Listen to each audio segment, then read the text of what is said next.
Salam Bapak Ibu Saudaraku yang saya kasih di dalam nama Tuhan Yesus. Salam damai sejahtera. Di mana di pada pagi hari ini kita masih bisa tatap muka. Itu semua bukanlah karena kehebatan kita, bukanlah karena usaha kita, tapi karena Tuhan sangat mengasihi kita sehingga kita masih diberikan kesempatan untuk merenungkan kebenaran-kebenaran firman Tuhan. Dari itu Bapak Saudaraku, mari kita mengucap syukur atas semua kebaikan Tuhan. Mari sama kita berdoa. Ya Bapa kami yang baik di dalam kerajaan sorga, kami mengucap syukur kepada Engkau Tuhan, di mana Tuhan Yesus Engkau telah membimbing, menuntun, menyertai, melindungi, menyelamatkan kami pagi, siang, sore, bahkan di malam hari tadi kami tidur nyenyak, dan di pagi ini sudah bangun dan fiat. Itu semua kami rasakan oleh tuntunan penyertaan Tuhan-Mu. Kami hanya bisa mengucap syukur atas semua kebaikan-Mu Tuhan, sehingga Bapa di pagi hari ini kami masih bisa merenungkan kebenaran firman-Mu Tuhan Yesus. Pakailah kami Bapa, bukakan rahasia firman-Mu sehingga betul-betul Bapa kami bisa mengerti dan kami paham dan mau kembali kepada firman-Mu Tuhan. Karena banyak kali saat ini kami Bapa mengikuti aturan-aturan manusia, bukan mengikuti kebenaran firman-Mu Tuhan. Sadarkan kami Tuhan Yesus sehingga betul-betul Bapa kami kembali kepada firman-Mu Tuhan, pada original Alkitab-Mu Tuhan Yesus. Terima kasih Bapa, Engkau begitu baik, kami percaya Engkau memberkati renungan pagi kami ini dari awal pertengahan berjalan yang baik oleh tuntunan penyertaan Tuhan-Mu. Terima kasih Bapa, dalam nama Yesus kami berdoa dan bersyukur. Haleluya. Amin. Shalom Bapak Ibu Saudaraku yang saya kasih di dalam nama Tuhan Yesus. Salam damai sejahtera. Di mana di pada pagi hari ini kita masih bisa tatap muka untuk merenungkan kebenaran firman Tuhan. Ini semua Bapak Saudaraku bukanlah kekuatan kita, bukanlah karena kehebatan kita, bukan karena usaha kita, tapi karena Tuhan sangat peduli kepada kita. Tuhan tidak ingin kita binasa, tapi Tuhan ingin kita mendapatkan kehidupan yang kekal itu.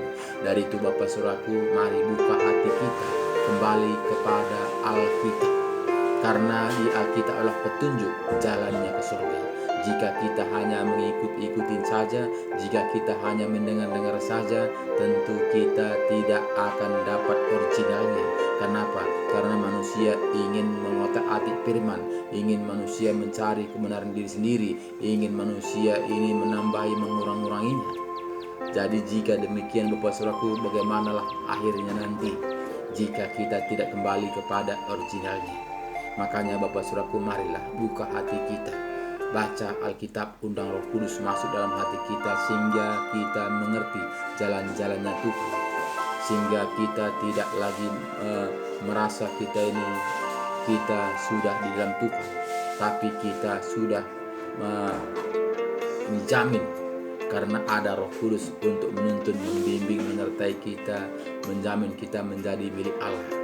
Jadi jika kita hanya bayang-bayang saja, jika hanya kita merasa saja, jika kita hanya tenang saja, bagaimanakah akhirnya nanti? Jadi carilah kepastian. Kepastian adalah di dalam Alkitab. Dari itu Bapak Saudaraku, marilah kembali kepada Alkitab. Jangan ditambah-tambahi, jangan dikurang-kurangi, karena Alkitab ini sudah sempurna, sudah genap. Bagaimana kita melihat pertama Tuhan menciptakan langit beserta isinya. Bahkan juga saat ini kita melihat sudah tanda-tanda akhir zaman. Semuanya sudah tertulis di dalam Alkitab, bagaimana ciri-ciri tanda akhir zaman, bagaimana ciri-ciri kedatangan Tuhan Yesus kedua kalinya. Jadi sudah genap. Tinggal kita, apakah kita mau melakukan yang taat dan setia, kita akan selamat. Jika kita hanya ikut-ikutan saja, jika kita hanya mengikuti aturan-aturan manusia, tentu Tuhan tidak mengenal kita. Hanyalah kamu pembuat kejahatan, aku tidak kenal kamu. Itu kata Tuhan Yesus. Jadi itu Bapak Saudaraku, mari kembali kepada Alkitab, supaya kita berjalan seturut dengan relanya, seturut dengan firman-Nya, seturut dengan kehendak-Nya, bukan dengan kehendak kita. Banyak kali kita saat ini Bapak Saudaraku melakukan kekristenan kita, melakukan keimanan kita seturut dengan kehendak kita. Dari itu Bapak Saudaraku, jika seturut kehendak kita, berarti kita yang mengatur Tuhan, bukan Tuhan yang mengatur kita. Sadarlah kita Bapak Saudaraku, bukan kita yang mengatur Tuhan, tapi Tuhanlah yang mengatur kita. Amin Bapak Saudaraku. Mari kita buka kita, di mana pada pagi ini kita akan membaca 1 Petrus 4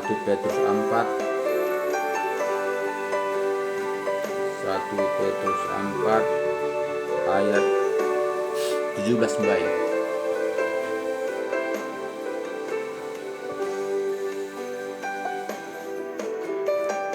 Katanya begini, karena sekarang telah tiba saatnya penghakiman dimulai, dan pada rumah Allah sendiri yang harus pertama-tama dihakimi.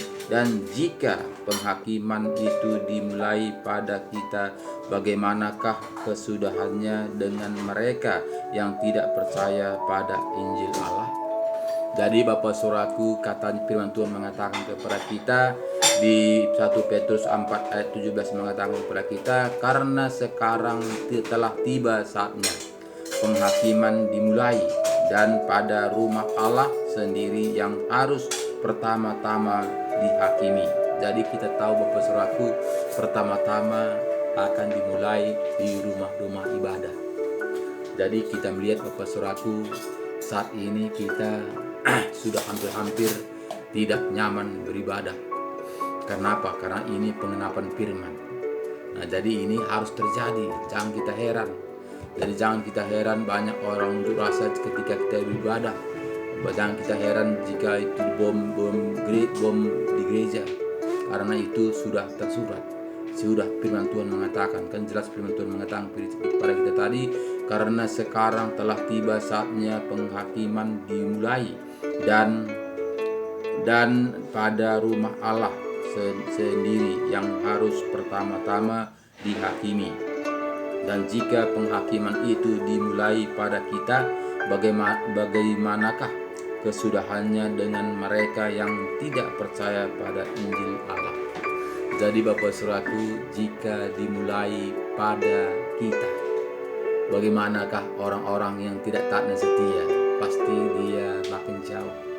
Karena tantangan demi tantangan, manusia tidak akan mau. Manusia rata-rata ingin yang indah-indah, manusia ingin yang enak-enak, manusia yang ingin yang enjoy. Jadi tidak seberapa manusia ingin seperti Rasul Petrus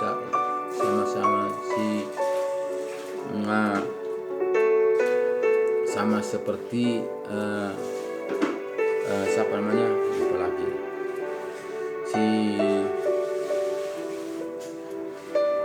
lupa saya itu Bapak Saudaraku. Jadi ini semuanya harus kita lihat bagaimana pelayan-pelayan Tuhan, bagaimana sebetulnya nabi-nabi, bagaimana sebetulnya semuanya yang pemberita-pemberita Injil. Itu semua kita melihat bagaimana penderitaan-penderitaan yang dialaminya. Jadi termasuk kita juga menjadi pelaku firman Tuhan, tentu itu sebagian kita. Kita melihat bagaimana selangkan kita melihat penginjil-penginjil itu banyak yang mati dalam perjuangan. Jadi Bapak Saudaraku, kita tidak bisa santai-santai. Nah, jadi inilah seringkali kita hadapi karena kita merasa kita sudah nyaman, kita merasa sudah selamat, kita merasa sudah dalam Tuhan, sehingga kita tidak mau menggali kebenaran firman Tuhan, tidak mau menaati kebenaran firman Tuhan, sehingga kita ini enjoy karena kita memang kita ini sudah dibeli dengan lunas, dibayar sampai akhir hidup kita. Padahal Bapak Saudaraku, kita dibeli bukannya dari Adam dan Hawa sampai kita mengakhiri dunia ini, tapi kita sudah diampuni, sudah tebus dari Adam dan Hawa sampai kita menerima Tuhan Yesus menjadi juru selamat pribadi kita. Dari situ ke depan masih ada perjalanan. Itu harus kita bertanggung jawab dengan perbuatan-perbuatan kita. Jadi Bapak Saudaraku, jangan kita santai dulu, kerjakanlah keselamatan kita. Jadi jelas firman Tuhan tadi mengatakan kepada kita Saudaraku, di mana di sini kita melihat tadi, karena sekarang telah tiba saatnya penghakiman dimulai dimulai dan pada rumah Allah sendiri yang harus pertama-tama dihakimi. Dan jika penghakiman itu dimulai pada kita, bagaimanakah kesudahannya dengan mereka yang tidak percaya pada Injil? Kita lihat saudaraku bagaimana ayat 18 mengatakan kepada kita, dan jika orang benar hampir-hampir tidak diselamatkan, apakah yang akan terjadi dengan orang fasik dan orang berdosa? Jadi Bapak Saudaraku, kepada orang yang benar saja hampir-hampir tidak diselamatkan. Kenapa? Karena banyak kali kita ini membuat kebenaran diri sendiri, menganggap kita benar. Jadi seperti firman semalam Saudaraku di Roma 10 ayat 1 itu, membuat kebenaran diri sendiri. Jadi Bapak Ibu Saudaraku, banyak saat ini orang percaya membuat kebenaran diri sendiri, sehingga firman Tuhan ini dibumbu-bumbui, firman Tuhan ini diotak-atik, firman Tuhan ini ditambah-tambahi, firman Tuhan ini dikurang-kurangi. Karena apa? Membuat kebenaran diri sendiri. Jadi Bapak Saudaraku yang saya kasih dalam nama Tuhan Yesus, firman Tuhan jelas katanya kepada kita, dan jika orang benar hampir-hampir tidak diselamatkan, apakah yang akan terjadi dengan orang fasik dan orang benar, orang berdosa?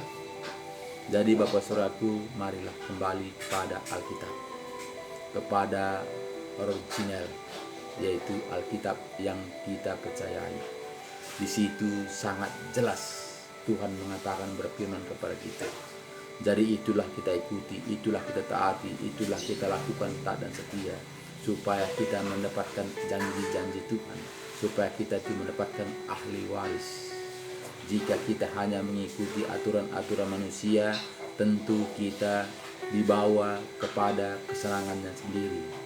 Karena rata-rata manusia mau mencari kesenangan sendiri, senang-senang, berpoya-poya, berhuya-huya, berleha-leha, itu mau kesenangan manusia.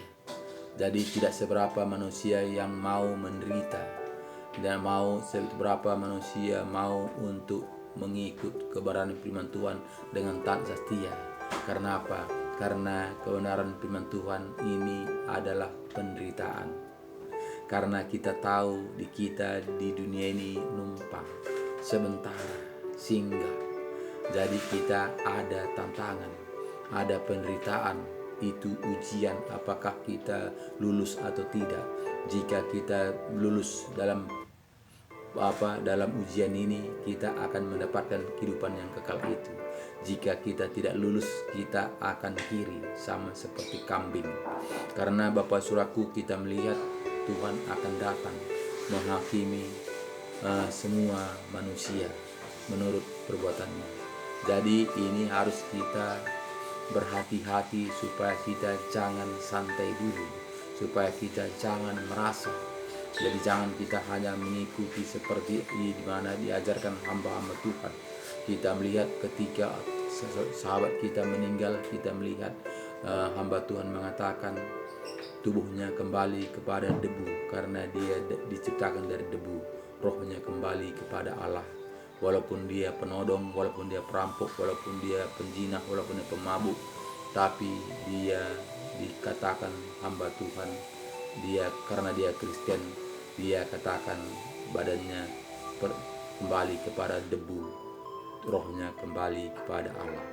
Sehingga semua manusia mengaminkan, sehingga manusia berpikir, oh rupanya orang Kristen enak, cukup jadi orang Kristen, cukup menjadi orang percaya saja. Jadi Bapak Saudaraku, jangan santai dulu, jangan tenang dulu. Karena apa? Karena firman Tuhan tidaklah sedemikian gampang.